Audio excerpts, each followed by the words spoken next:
तुम सब बोलिए राधा रानी सरकार की जय हो। भक्ति महारानी पहुंचती हैं, स्वागत होता है, देवता लोग पुष्प की वर्षा करते हैं। नारद जी कहते हैं, संकादिनी मुनि बोले, हे नारद जी महाराज, जो रात दिन पापों में रत रहते हैं ऐसे लोगों का भी उद्धार हो जाता है। कैसे? श्रीमद् भागवत, अगर श्रीमद् भागवत कथा का आपने अच्छे मन से, निर्मल मन से एक भी श्लोक सुना होगा ना, तो आपकी मुक्ति अवश्य है। अभी कहे कि जिसने सुना उसने, ऐसा नहीं है। मन के भाव एक दूसरे को जानते हैं क्या? नहीं।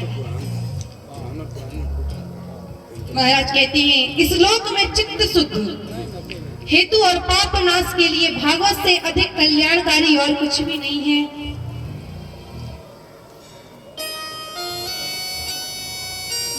कैसे? मैं आपको एक महाराज आत्मदेव जी की कथा सुनाती हूँ।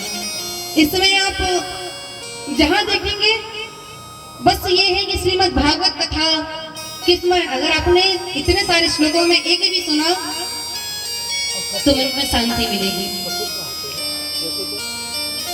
इस संबंध में मैं आपको एक प्राचीन इतिहास सुनाती हूँ।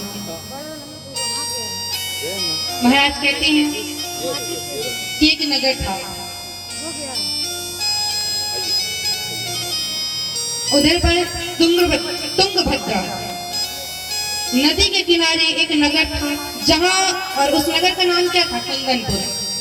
यहाँ तो नहीं है ना कुंदनपुर, कुंदनपुर, जहाँ चारों वर्णों के लोग निवास करते थे। सभी लोग अपने अपने धर्मों के अनुसार सत्कर्म रखते थे। सुनो ना, चाचा को फोन लगाओ और बोलो कहाँ पहुँचे, बताते जाएं। वहाँ पर एक ब्राह्मण परिवार से कौन थे? आत्मदेव। अपने से डायरेक्ट पुलाई चाचा को फोन नंबर है ना, लगा के पूछो। आत्मदेव महाराज जी लगाओगे ठंडा आ जाता है एकदम। बड़े ही धार्मिक, बड़े ही पूजा पाठ करने वाले, दान पुण्य करने वाले, जस्ट अपोजिट। वैसे ही उल्टा उनकी पत्नी। कैसी? वे धर्म करने वाले, धर्म कार्य को वे करते, और ये इनको आलस आता। आपको नहीं। तो उनका नाम क्या था? धुंधली। आलस, सबसे पहले उठना तो भोजन करना, इसके बाद मोहल्ला पड़ोस में सबसे झगड़ा लेना। मेरी मैया लोग तो नहीं लेते होंगे झगड़ा, अब थोड़ा चल जाता है, थोड़ा थोड़ा। ये सोच लीजिए कि अपनी बहन से तो करते हैं तो मान जाते हैं ना, वैसे सोचिए। बड़े, देखिए हमारी जीवन 4 दिन का है, हमने कहा था सिर्फ 7 दिन है हमारे पास। 7 दिन में सबसे मिलकर रहिए ना। क्या कुछ मांगते हैं कि अपने से रहने के लिए?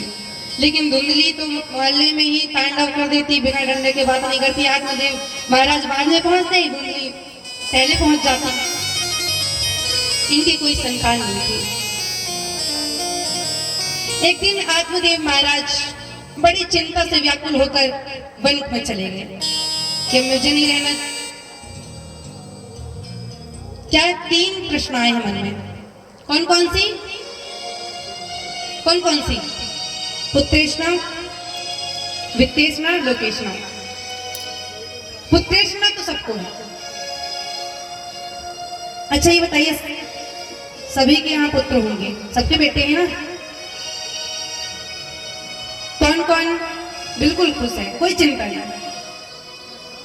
अगर आपको कोई चिंता नहीं होगी तो पक्का है कि आपकी बहू धार्मिक होगी।